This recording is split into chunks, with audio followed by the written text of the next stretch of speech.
Hey guys, what's the crack and welcome back to Brokenomics.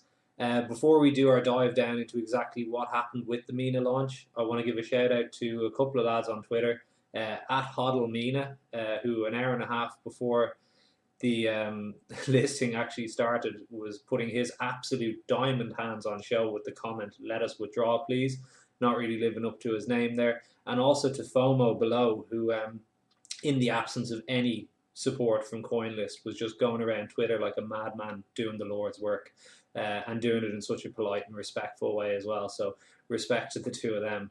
So to dive straight down into what happened, let's start off with the IOU, right? We talked about these in our previous vid and talked about how they were a problem in creating a false perception of value. Obviously took a fair bit of stick from it in the comments, most of which had to be deleted by YouTube, not us. I'd have happily left them up. Yeah, so we saw a high of $125 hit coming into the sale, as opposed to the Casper one, which ramped up massively towards the end. This actually took a fall, ended up closing around $26, $27. So then, obviously, the listing was supposed to start at midnight UTC. So that's 1 a.m. Irish time. So all the graphs you'll see are tweet times or whatever are an hour ahead because they're in my time, Dublin time. It was then delayed 30 minutes, right, on Coinbase Pro, but Kraken appeared to actually trade it, or did actually trade it, from $19 down quickly to $7, or actually lower. That graph has changed somewhat. So down to 7, rallying back up to 10, having another little sell-off, trying to test somewhere near 10 again, and then just rejecting. So obviously, nobody from Coinlist were selling their tokens at this point, right? They were still locked in. They had no way to sell them. They couldn't even access them. Many of them were showing zero balances, or some of them, in fact, even negative balances. So the people selling their MINA here are, I don't know, early contributors, seed investors, VCs, strategic investors, team members, everybody who was not involved with the ICO and had a coin available to sell was able to do so on Kraken from about 1:40ish a.m. Irish time, so 0040 UTC. The same here we can see on OKEX, which shortly after listed, high of 960, and then just a firm downtrend established with lower highs and lower lows. Again, all while people in Coinlist are sitting there wondering what the hell's happened to their tokens. So on mxc.com then at around let me double check here. I have my list at around 2:30 a.m. UTC. It listed on MXC at $1, which is very strange. But the mods on MINA Reddit were very quick to delete this for some reason or other. There's what the graph looks like anyway. It ran up from $1, and if someone in the comments knows, please give us a shout and tell us, was it some, like, I don't know, lottery process that let people buy it for $1 just to get things started or get it moving? Anyway, it hit a high of 12, and again, the people able to sell up at those levels were, I don't know, but I'll tell you who they weren't, the people that bought on Coinlist. So this was kind of the extent of what Coinlist were saying about it. 9 hours ago, when I did this, apology. 6 hours, apology. 3 hours, they didn't actually apologize that time. And this time, they just disabled comments. So, yeah, I mean, these are guys who haven't even answered emails, complaints about the Casper ICO yet. So, not exactly tip-top customer service, which is why we have to give a shout-out to our boy from the first live for going around and helping people out, and such a nice guy. This is the letter received by people who bought it, basically just telling them what they already knew. As many of you are aware, the ability to withdraw tokens purchased from the Coinlist community sale is delayed, again due to record high volumes. Now, I'm going to chat about this with Boss in a minute because we got some snapshots of the order book. We were following it as it went because obviously having done the previous video, I was like, Jesus, if this skyrockets on the abuse we got in the last 10 days for the video is going to be nothing compared to what we get now.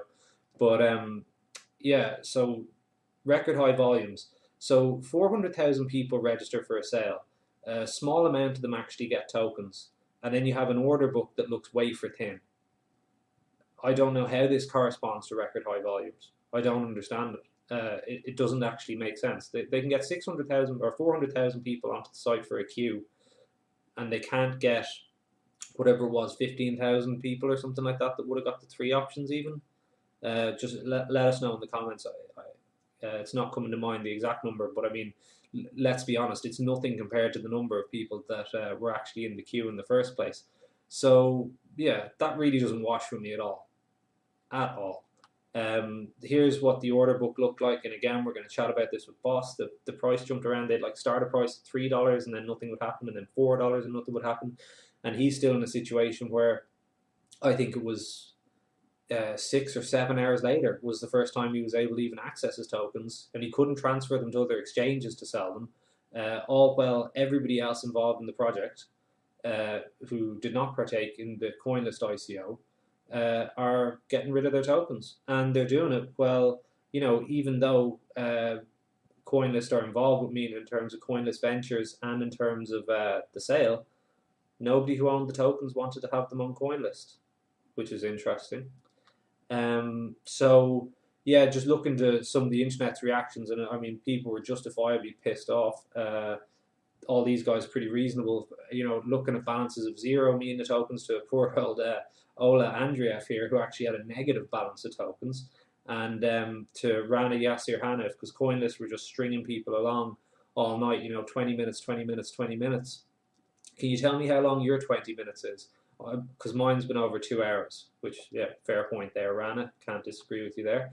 But there was also, like, you know, some of the funny stuff on show, right? Like some really good humor shown by people in spite of, like, obviously being incredibly wound up by what was going on around them. Really enjoyed this one, the Coinlist server, which is just quality. Yeah, so some really good stuff going on there as well. I just wanted to give a quick shout out before we chat to Boss. Lots of people disagreed with us on the last vid, and that's absolutely cool. And fair play to these guys in particular, Gert, KR992, and Alicia, who actually brought it. She wasn't really disagreeing, but there was a few guys who disagreed with us and just did it in a respectful way. Said, "I think you're wrong. I don't like the video. I don't like what you're doing, and here's why." And it's like, all right, fair play. You watched the video. You don't agree with it. You made your own decision. So fair play to you guys.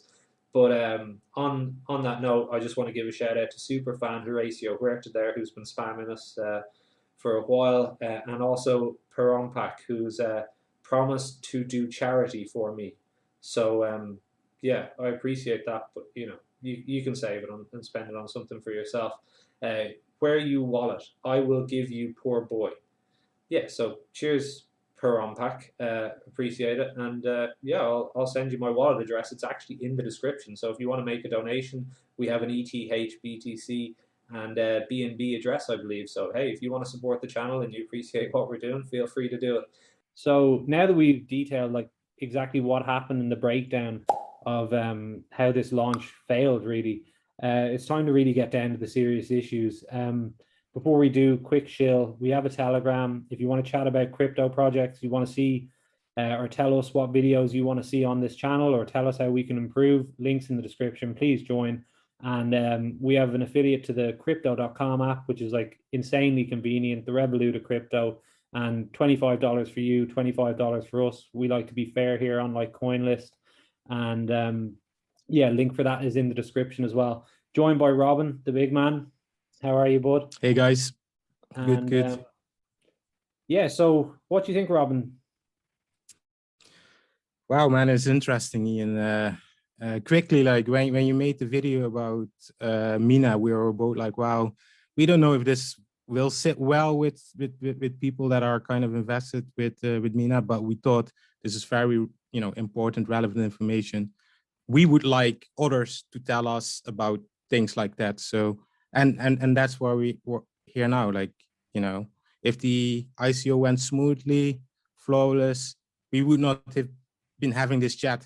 For me, the main thing is really like, you know, on the surface, it looks like Coinlist customers are ICO retail investors, and you know, they queue up, go through a lottery system, are hyped up, very excited about opportunities in crypto, get a small allocation with the premises of, you know, one of the options. One is unlocking it when the coin is listed.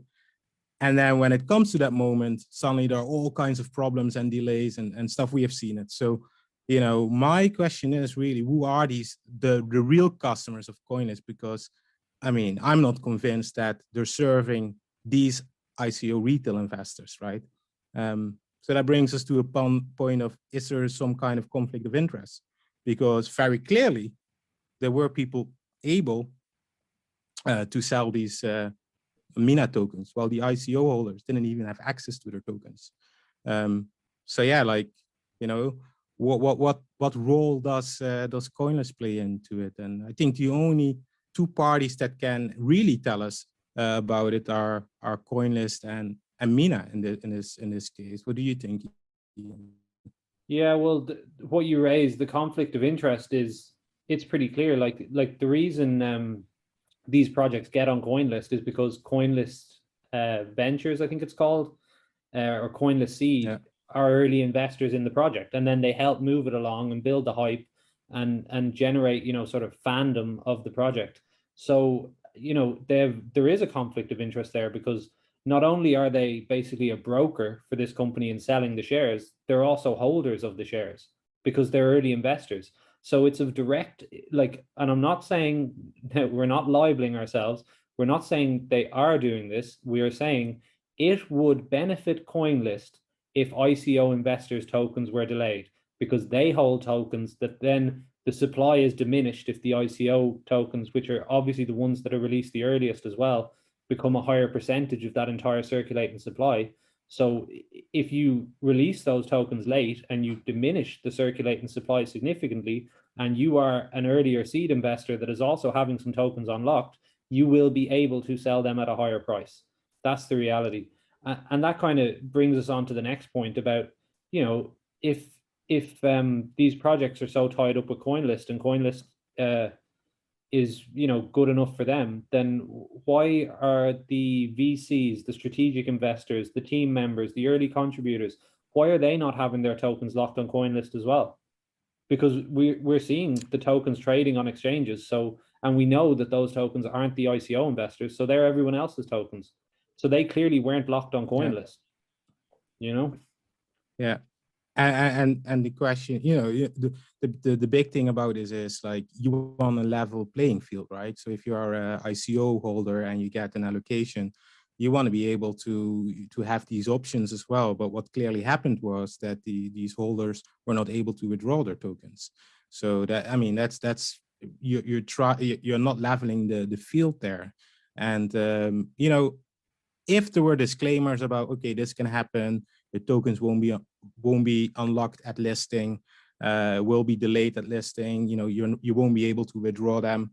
But I haven't seen any of that when the hype was built for the ICO. So there's a clear, like, you know, not a level playing field happening there, and it doesn't benefit the ICO holders. And I assume that these ICO holders were their customers. So that's very strange, to be honest. But yeah, there were many other strange things as well, like like the site that was overloaded, all kinds of excuses. 20 minutes delay that became like 2 hours. How can the site be overloaded? 6 hours that became 8 hours. The one thing I touch on as well, what you were saying there, was not only do you expect a level playing field, but if you're the option 3 holder on Coinlist, which is always, or the latest option is the earlier release one, you actually pay a premium to get those tokens released earlier.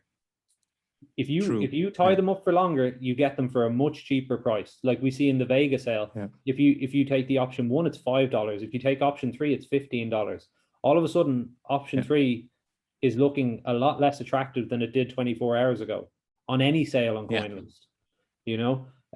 So yeah, like they're charging people a premium, and then they're not delivering on the actual value proposition of that premium, which is you will get your tokens unlocked first, benefit, basically, although they don't say it, benefit off the FOMO and hype that actually you yourselves have created. Like we all see these insane maximalists of projects on Twitter and Reddit, and God knows we had to listen to enough of them over the past 10 days after that MINA video. But like, you know, they're just deluded. Like they're utterly deluded. Like I had people telling me price was going to 2K. Like what? Yeah. Like, you know, but it's important to say, like, you know, MINA is not dead. Like, MINA is a legit project. It's an ingenious blockchain. It's incredibly light and it's incredibly fast. But as with so many of these ICO projects, there's loads of great ideas out there. You know, we've all had great ideas. But what you need is adoption, and that's when the projects then will start to pick up after the dump, right? But you were saying about the site being overloaded. Yeah. Yeah, I mean that's kind of weird, right? Because obviously when ICO happened, I don't know, there were like, was it over 300K, 375K? Yeah, on CoinDesk, yeah. Yeah, participants and such. But then in the sale, only 40K bought it. So, you know, you're looking at, you know, 1/10 of that number that are token holders. Coinlist knows about it. I mean, they have full control, full transparency about who the holders are, etc. You would expect them to be able to handle any kind of traffic, right? But with it's almost like the rain in England, where, you know, it's just like one little drop of rain and the trains don't ride anymore. And there's so, you know, there's so much money going into those things, and also there's so much time in between these projects. Like the train has to go every day, so it makes a bit of sense. You don't have much time to maintain everything, right? And then the rain is kind of a surprise. But here, it's not a surprise. You know the date, you know the time, you know who's coming, you know there's hype. Like, don't tell customers, oh, sorry, yeah, the site is a bit overloaded, we can't handle it. But we managed to kind of, you know, siphon off tokens to these other exchanges. Like, that doesn't make sense. No, like, I don't know. It like, didn't wash with me sense. at all. Like Yeah. once, Yeah. I think, you know, once is bad luck, 2, 3, 4 Yeah. times becomes suspicious. Yeah. And so, it can't be the case that we are predicting these things every time exactly like it will happen. Like, no, I mean, when, it was pretty obvious, like with this, you know. So yeah, with a view to that, like obviously, you know, it's good to point out these things. It's good to try to help people from getting wrecked, even if you get roundly abused for it for the most part. But the other thing that we need to do is look forward and say, okay, how do we get past this process? How do we dance around these bastards? And our next video coming out is going to deal with exactly that. Zach is doing it. He's working his ass off on it. And it's to do with getting early token allocations in the project that these feckers have invested in.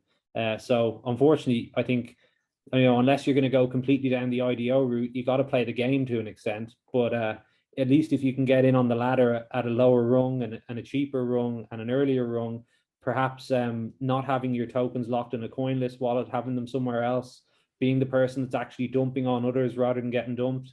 Because at the end of the day, it's just a game, right? So yeah, Robin. Yeah, and it's like mitigating risk. Like the more, like you said earlier on, like you paid a kind of a premium to get them unlocked at listing. It didn't happen, right? So how can you get these tokens cheaper in a different way, not being in that position? And that's exactly what Zach is going to talk about on Friday. So yeah, I mean that's really interesting. Yeah. So if you want to catch that vid, be sure to subscribe. Robin, missed having you around. Great to chat to you again. And yeah, the two of us and Zach will be back soon for some videos. So cheers, lads. Appreciate it. Cheers, lads. Cheers. Good luck. Bye. Bye.